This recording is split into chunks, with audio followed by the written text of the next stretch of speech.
Good evening. My senior research project is focused on the effect of honey, tea tree oil, and apple cider vinegar on Staphylococcus epidermidis. My name is Isabella White. I currently attend Tunstall High School, and I plan to attend the University of North Carolina, Wilmington in the fall of 2024 to obtain a nursing degree. I was interested in this topic because, like most teenagers, I struggle with acne. Recent data shows that over 85% of adolescents have some degree of acne. This can make teenagers feel insecure about their appearance because they do not understand where the acne is coming from, nor do they understand how to treat it. This study is necessary because current treatments for acne are inefficient. Acne is caused by hormonal, bacterial, and immunological factors. It occurs in the pilosebaceous unit of the skin, which refers to the hair follicle, shaft, and the oil gland. Acne can be characterized by inflammatory and non-inflammatory lesions. Non-inflammatory lesions refers to blackheads and whiteheads, while inflammatory lesions refers to papules, pustules, nodules, and cysts. The standard treatments of acne today include both oral and topical medications. One major component in topical medications is benzoyl peroxide. Current treatments are ineffective because benzoyl peroxide loses adherence to the skin over time. Poor adherence is a major contributor to the formation of acne. On top of these decreasing adherence levels, medications with benzoyl peroxide become ineffective due to antibiotic resistance. This refers to acne-causing bacteria becoming accustomed to treatment conditions and developing a resistance to the medication.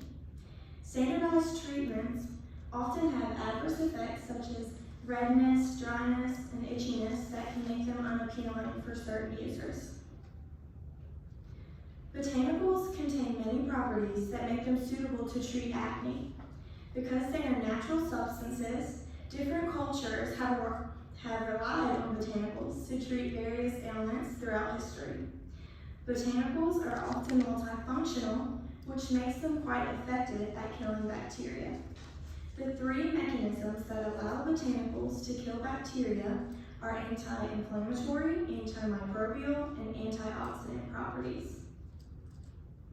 Honey contains various properties that allow for the inhibition of bacterial growth. Research concluded that honey is able to inhibit acne-inducing bacteria that has been previously resistant to other antibiotics. This is because honey contains antibacterial properties.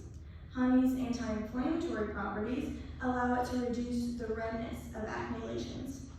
Studies show that honey has few adverse effects on patients suffering with mild to moderate acne. Tea tree oil contains antimicrobial and anti-inflammatory properties which make it effective at killing bacteria while simultaneously reducing the appearance of acne. Tea tree oil is safe to apply on the skin and is more effective than conventional methods at inhibiting acne.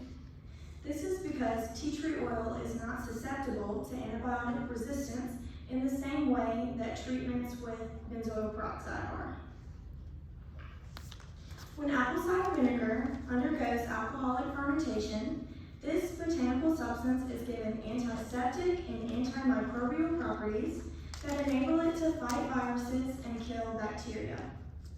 Studies show that apple cider vinegar can kill acne-causing bacteria without damaging the microbiome of the skin.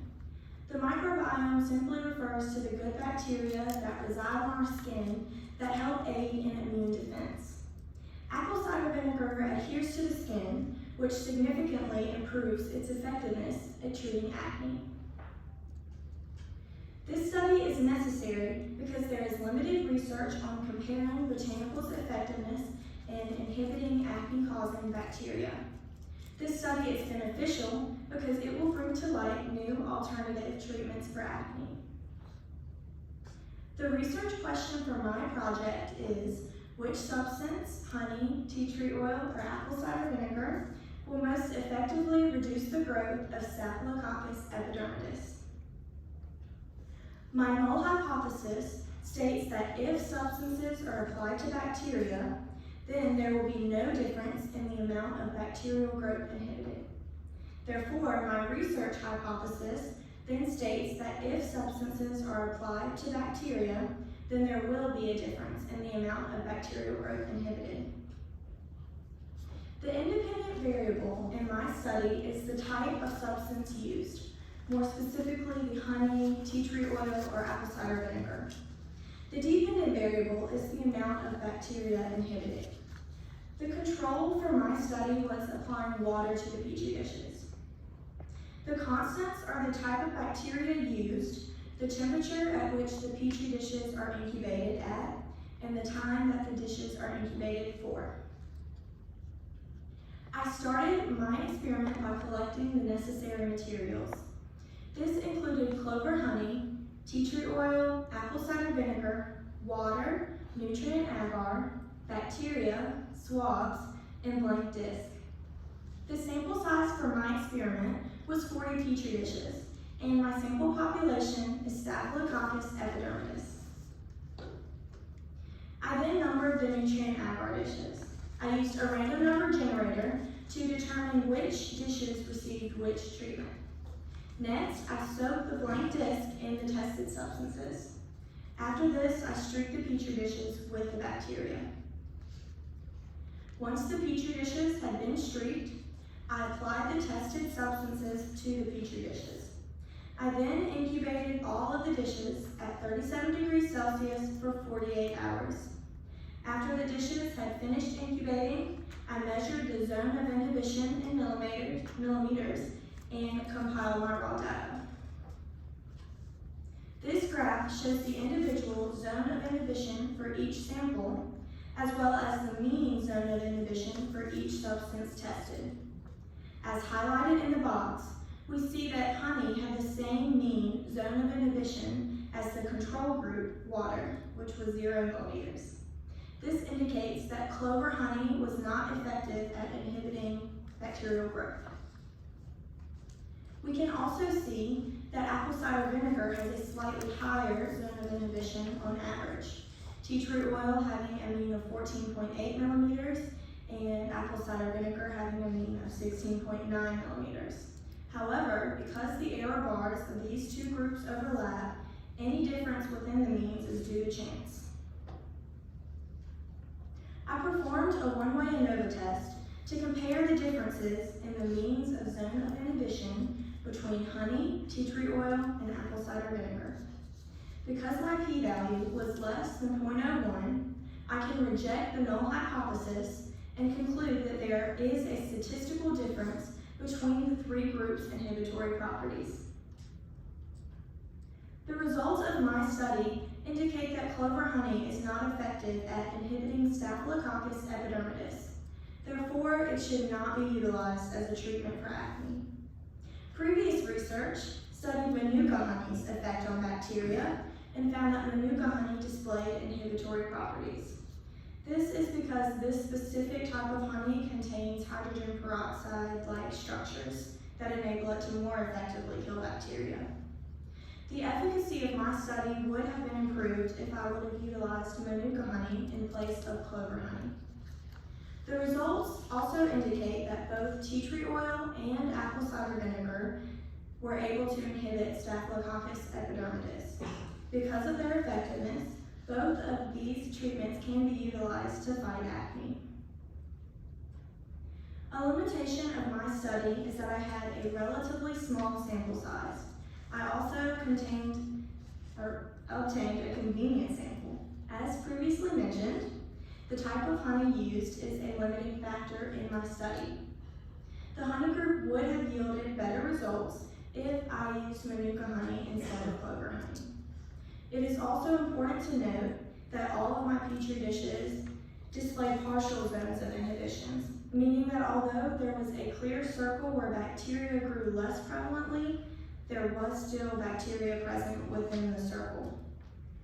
This could be due to the time that the Petri dishes were incubated for, therefore alternating the incubation times could possibly lead to clearer zones of inhibition. Future Future research should focus on testing tea tree oil and apple cider vinegar against Manuka honey.